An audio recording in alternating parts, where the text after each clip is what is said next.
Assalamualaikum warahmatullahi wabarakatuh.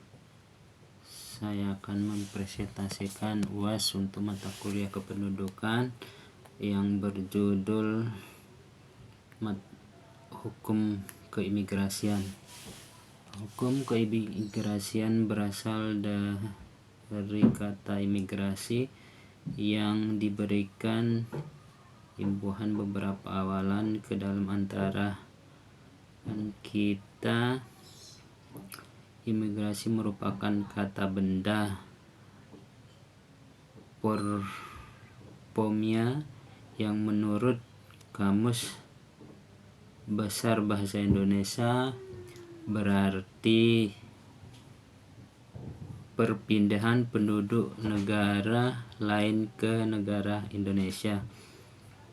Tentu untuk menetap dalam bahasa Inggris, kata imigrasi sama dengan sinonim dari kata immigration yang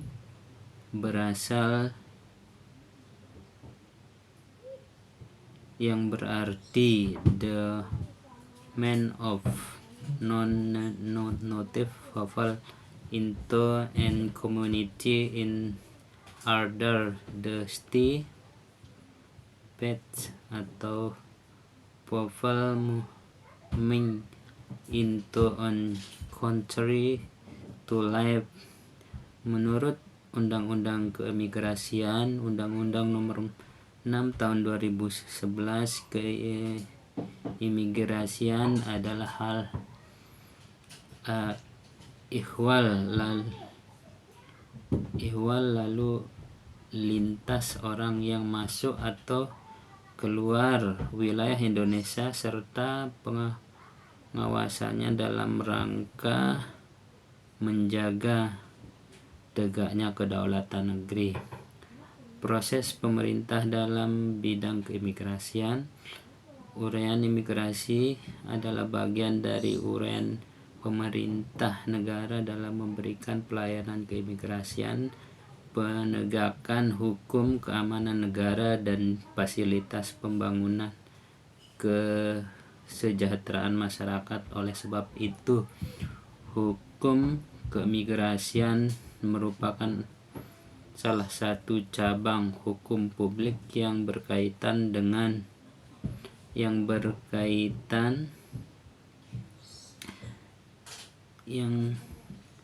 keimigrasiannya merupakan salah satu cabang hukum yang bersifat multidisiplin, multi hukum tata negara, hukum administrasi, dan hukum pidana. Sejarah keimigrasian Indonesia dan pengaturannya. Zaman penjajahan, kekayaan sumber daya alam khususnya bagi penghasil komoditas perkebunan yang dipandang di pasar dunia, yang diperdagangkan di pasar dunia, menjadi wilayah Indonesia yang semakin besar dikuasai oleh Hindia Belanda, menarik berbagai negara asing untuk turut serta mengembangkan bisnis perdagangan. Di era revolusi kemerdekaan, era reformasi Hindia Belanda mulai berakhir bersama dengan masuknya Jepang ke wilayah Indonesia pada tahun 1942. Namun pada masa dudukan Jepang hampir tidak ada perubahan yang mendasar dalam pertumbuhan keimigrasian. Dengan kata lain, selama penduduk Jepang, produk hukum keimigrasian Hindia Belanda masih digunakan eksistensinya. kegiatan Hindia Belanda. Intensinya pentingnya peraturan keimigrasian mencapai momentumnya pada saat Indonesia memproklamasikan kemerdekaan pada tanggal 17 Agustus 1945. Ada 4 peristiwa penting pasca kemerdekaan Republik Indonesia terkait dengan keimigrasian, yaitu repatriasi APW dan Serdadu Jepang. Dalam peristiwa ini ditandai dengan pengangkutan ex-APW dan pelucutan serta pengangkutan serdadu Jepang di Jawa Tengah, khususnya di Pulau Jawa. 2. Kegiatan barter pembelian senjata dan pesawat terbang. 3. Perjuangan diplomasi diawali dengan penyelenggaraan Inter-Asia Cooperation di New Delhi. 4. Keimigrasian di Aceh. Aceh sebagai salah satu wilayah Indonesia yang tidak pernah diduduki Belanda sejak tahun 1945. Era Republik Indonesia Serikat atau RIS 3. Era Republik Indonesia Serikat merupakan momen puncak dari sejarah panjang perjalanan pembentukan lembaga kegiatan keimigrasian Indonesia. Di era ini, Dinas Imigrasi Produk Hindia Belanda diserahkan kepada pemerintah Indonesia. Era demonstrasi parlementer. Periode krusial pada era Republik Indonesia Serikat berlanjut pada era demokrasi parlementer, yang salah satunya terkait dengan berakhirnya kontrak kerja pegawai keturunan Belanda pada akhir tahun 1952. Era Orde Baru. Pemerintah Orde Baru adalah yang terpanjang sejak Indonesia merdeka. Masa pemerintahan yang cukup panjang tersebut turut memberikan kontribusi besar terhadap pemantapan lembaga keimigrasian wilayah dalam pelaksanaan, mengalami beberapa kali pergantian induk operasi stabilitas politik dan pertumbuhan. Persyaratan masuk ke luar negeri Republik Indonesia. Persyaratan masuk ke luar negeri Indonesia. Kewenangan pemerintah, hak dan wewenang dan area imigrasi. Persyaratannya, setiap orang yang masuk ke luar wilayah Indonesia wajib memiliki dokumen perjalanan yang sah, masa berlaku. Setiap orang yang akan masuk wilayah Indonesia wajib memiliki visa yang sah. Setiap orang yang masuk keluar wilayah Indonesia melalui pemeriksaan yang dilakukan oleh pejabat. Penanggung jawab alat angkut yang masuk keluar wilayah Indonesia dengan alat angkut wajib melalui tempat pemeriksaan imigrasi. Penanggung jawab alat angkut membawa penumpang yang akan masuk Indonesia keluar wilayah Indonesia hanya dapat menurunkan atau menaikkan penumpang di tempat pemeriksaan imigrasi.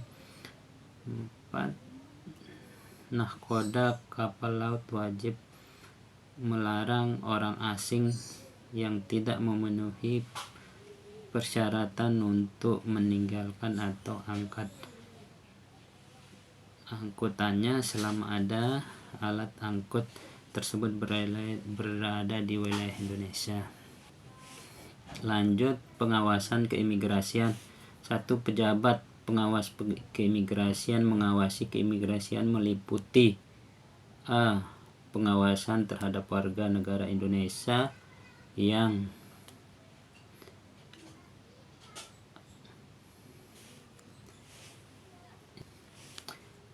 memohon dokumen perjalanan keluar masuk wilayah Indonesia dan yang berada di luar wilayah Indonesia. B. Pengawasan terhadap lalu lintas orang asing yang masuk atau keluar wilayah Indonesia serta pengawasan terhadap keberadaan dan kegiatan orang asing di wilayah Indonesia. C. Selanjutnya, pencegahan dan penangkalan. A. Pencegahan adalah pencegahan larangan sementara terhadap orang keluar masuk dari wilayah Indonesia berdasarkan alasan keimigrasian atau alasan lain yang teruntuk untuk yang tertentukan oleh undang-undang. B. Penangkalan adalah larangan terhadap orang asing untuk masuk wilayah Indonesia berdasarkan alasan keimigrasian. Lanjut, tindakan pidana keimigrasian. Tindakan dalam Undang-Undang Nomor 6 Tahun 2011 disebutkan beberapa macam tindakan pidana yang kalau dilanggar akan mendapatkan sanksi pidana. Adapun tindakan pidana keimigrasian adalah sebagaimana disebutkan di dalam pasal 113 sampai 136, yakni dengan sengaja memasuki wilayah Indonesia atau keluar wilayah Indonesia dengan tidak memiliki pemeriksaan oleh pejabat imigrasi di Indonesia, dengan tidak tempat pemeriksaan imigrasi, ancaman pidananya adalah penjara paling lama 1 tahun atau denda pidana paling banyak 100 juta rupiah bagi penanggung jawab alat angkut yang masuk atau keluar wilayah Indonesia dengan alat angkut yang tidak melalui tempat pemeriksaan imigrasi. Ancaman pidananya di penjara paling lama 1 tahun dan pidana denda paling banyak 100 juta rupiah bagi penanggung jawab alat angkut sengaja menurunkan atau menaikkan penumpang yang tidak melalui pemeriksaan pejabat imigrasi atau petugas pemeriksa pendaratan di tempat pemeriksaan imigrasi. Ancaman pidana penjara paling lama 2 tahun dan untuk pidana denda paling banyak 200 juta rupiah. Sekian untuk materi pertama, kita lanjut ke materi kedua. Oke, kita lanjut ke materi kedua, hukum pendudukan. Isi keadaan penduduk Indonesia, jumlah penduduk Indonesia, perkembangan penduduk Indonesia, perbesaran penduduk, kegiatan penduduk, kepadatan penduduk, laju pertumbuhan penduduk, kompetensi penduduk, kualitas penduduk. Pertama, jumlah penduduk. Berdasarkan data Worldometers, Indonesia saat ini 2014 2024 memiliki 284.304.625 jiwa per Selasa 12 November 2024 atau 3,49% dari total populasi dunia. Indonesia berada di peringkat keempat negara berpenduduk terbanyak di dunia setelah Tiongkok 1,4 miliar jiwa, India 1,37 miliar jiwa, dan Amerika Serikat 328 juta jiwa, sebanyak 6% atau 150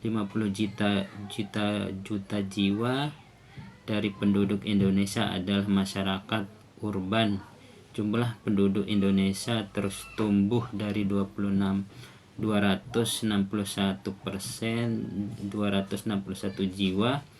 juta jiwa pada 2026. 2. Perkembangan penduduk Indonesia berdasarkan hasil sensus penduduk yang diselenggarakan pada tahun 2010, jumlah penduduk Indonesia adalah 230 juta jiwa, 237 juta 6,6 juta jiwa di zaman Hindia Belanda berdasarkan hasil sensus yang diselenggarakan pemerintah Hindia Belanda tahun 1930. Jumlah penduduk Nusantara adalah 60,7 juta jiwa. Dari hasil tersebut dapat diketahui penduduk Indonesia terus berkembang dari waktu ke waktu dengan jumlah yang cukup besar. Sensus penduduk terdapat dua macam, yaitu sensus de facto, yaitu menghitung atau mencecah terhadap setiap penduduk yang berada di suatu wilayah ketika sensus dilakukan. 2. Sensus de jure, yaitu penghitungan pencecahan penduduk terhadap penduduk yang benar-benar bertempat tinggal di wilayah yang dilakukan sensus. Jika penduduk yang hanya bertemu atau menumpang tidak ikut didata. Survei penduduk yaitu kegiatan yang dilakukan oleh pemerintah melakukan penelitian dalam menyediakan data autentik kependudukan pada waktu dan tempat tertentu. Survei yang dilakukan meliputi survei ekonomi nasional, survei angkatan kerja nasional, dan survei penduduk antara sensus. Supas. Registrasi yaitu proses kegiatan pemerintah yang meliputi pencatatan kelahiran, kematian, penerimaan, perubahan tempat tinggal, dan pertumbuhan pekerja secara rutin. Pencatatan ini terutama dilakukan pada pemerintah rendah, yaitu kelurahan. Lanjut, persebaran penduduk. Pensebaran penduduk adalah Indonesia adalah negara kepulauan yang terdiri atas beribu-ribu buah pulau, baik telah memiliki nama maupun belum. Di pulau-pulau itu adalah pada umumnya penduduk Indonesia berhasil berkembang dan bergaul, menjalin hubungan dalam kehidupan bermasyarakat, dan bernegara menurut data Kementerian Dalam Negeri Republik Indonesia pada tahun. Jumlah pulau di wilayah negara Indonesia adalah sebanyak 17.504 buah, sebanyak 7.870 di antara telah mempunyai nama, sedangkan 9.634 belum memiliki nama. Pulau tersebut juga ada yang di dalam penduduk dan ada yang tidak memiliki penduduk yang terbagi di 38 provinsi. Kepadatan penduduk berdasarkan data penduduk luas di daratan di tiap-tiap provinsi terjadi tingkat kepadatan penduduk yang tidak merata sebagai mana diketahui luas wilayah daratan Indonesia adalah 1.919.440 km persegi dan ini merupakan 1/3 dari seluruh wilayah Indonesia yang berjumlah kurang lebih 5.464.180 km persegi. 2/3 yang lain merupakan lautan wilayah Indonesia, yakni 3.544.743,9 km persegi. Jika dikaitkan dengan luas Pulau Jawa Madura, maka luas Pulau Jawa yang hanya 126.700 km persegi dan Madura 5.290 meter persegi. Lanjut pertumbuhan penduduk. Laju pertumbuhan penduduk Indonesia nampaknya mengalami pasang surut. Pada awalnya laju pertumbuhan penduduk Indonesia cukup tinggi, yakni 2,31% dalam tahun 1971 sampai 1980. Kemudian agak menurun menjadi 1,98% tahun 1980 sampai 1990 dan terus menurun hingga menjadi 1,4% dalam periode 2010-2040.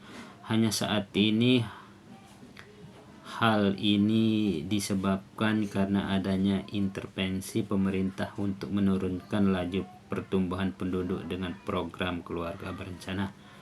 Kompetensi penduduk. Pengertian kompetensi penduduk adalah penggolongan atau susunan penduduk atau suatu negara atau suatu wilayah berdasarkan kriteria tertentu. Contohnya komposisi penduduk adalah pengelompokan penduduk berdasarkan usia, jenis kelamin, mata pencaharian, agama, pendidikan, bahasa, tempat tinggal, jenis pekerjaan, dan lain-lain.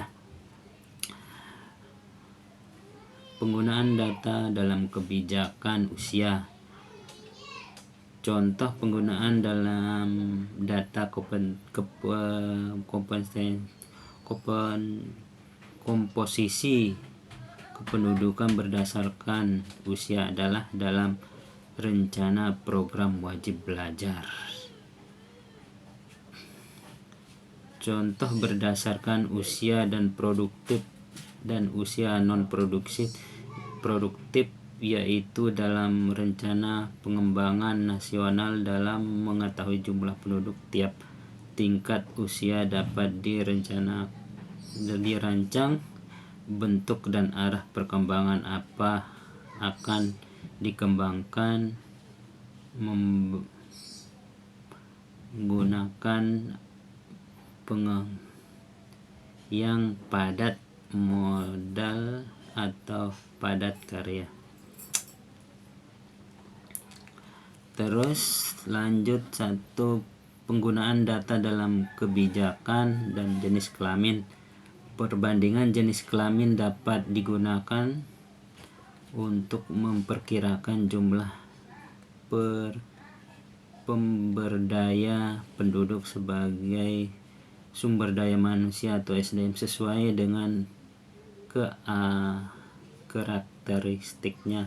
Misalnya berkenan dengan pekerjaan tanggung jawab serta bentuk perkembangan pendidikan dan pelatihan sesuai dengan potensi dan kemampuan penduduk Indonesia. Lanjut, kualitas penduduk Indonesia. Kualitas penduduk Indonesia adalah tingkat atau taraf kehidupan penduduk yang berkaitan dengan kemampuan dalam memenuhi kebutuhan seperti sandang pangan, perubahan kesehatan, dan pendidikan. Terus lanjut, permasalahan kependudukan di Indonesia, masalah demografis, masalah non-demografis bersifat kualitatif. Misalnya diagramnya berdasar jumlah penduduk telah disebutkan dari awal jumlah penduduk Indonesia. Diagram lanjut, permasalahan kependudukan terkait dengan jumlah penduduk yang besar menjadi sebuah permasalahan yang tidak dapat dihindarkan. Indonesia memiliki berbagai potensi terjadi konflik benturan antara berbagai kepentingan dan berbagai organisasi massa lainnya, membuat masalah besarnya populasi menjadi hambatan. Lanjut, masalah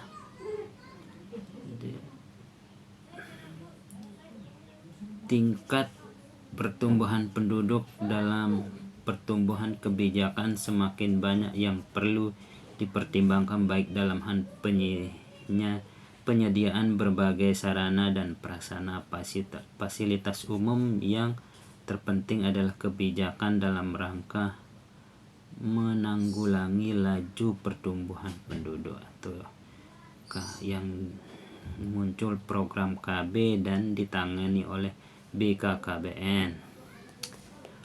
Lanjut, masalah non-demografis bersifat tingkat kesadaran penduduk yang rendah.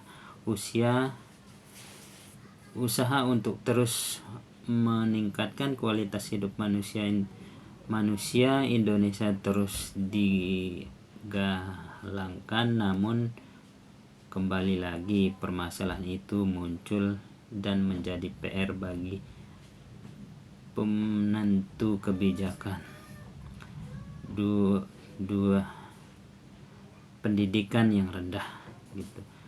Keadaan masyarakat akan pendidikan di Indonesia masih tergolong rendah. Masalah non demografis bersifat kualitas SDM berhubungan dengan produktivitas kerja orang yang tingkat pendidikan tinggi diharapkan punya produktivitas yang tinggi. Lanjut, kebijakan pemerintah dalam mengatasi masalah kependudukan. Macam-macam kebijakan kependudukan di Indonesia. 2, program keluarga berencana. 3, program transmigrasi. Lanjut, administrasi kependudukan. Administrasi kependudukan Republik Indonesia yang berdasarkan Pancasila dan Undang-Undang Dasar Negara Republik Indonesia tahun 1945 pada hakikatnya berkewajiban untuk memberikan perlindungan dan pengakuan terhadap penentuan status pribadi atau hukum setiap peristiwa kependudukan dan peristiwa penting yang dialami oleh penduduk yang berada di dalam atau di luar negeri wilayah negara.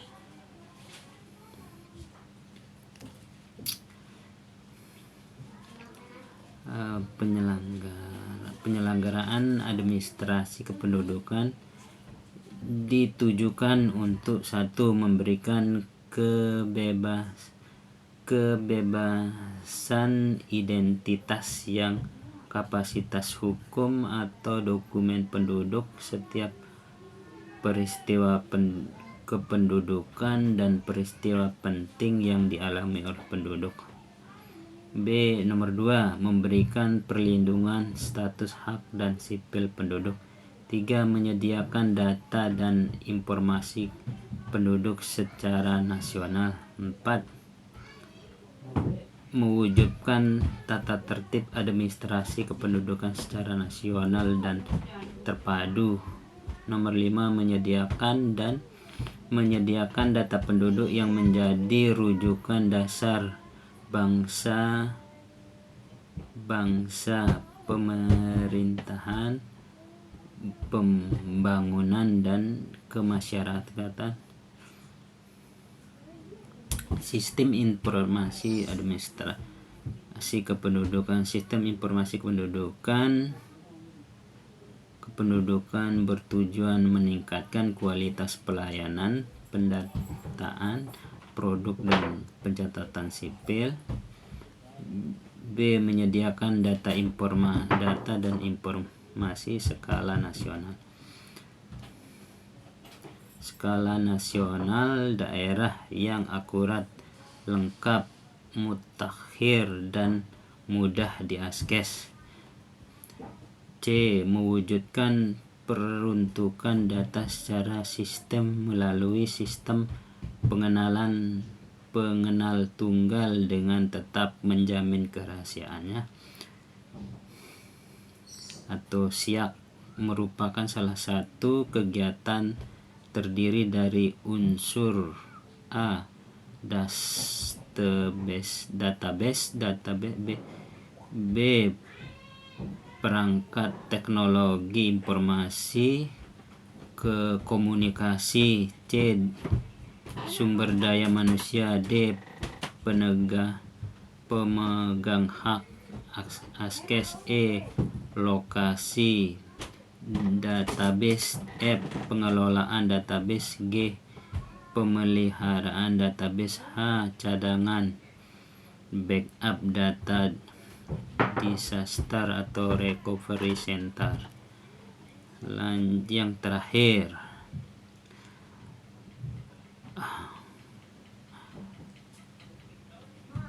bagaimana hukum keimigrasian dalam sistem hukum nasional disampaikan dalam Kerja Nasional Keimigrasian Jakarta 2000 tahun 2000.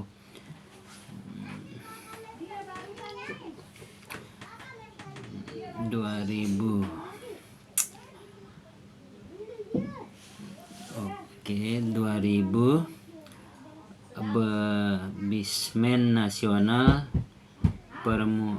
peranan birokrasi dalam menunjukkan good gense suatu kajian dari pandangan hukum. Oke dah. Sekian presentasi dari saya atas nama Waludin, kelas eksekutif. Terima kasih. Assalamualaikum warahmatullahi wabarakatuh.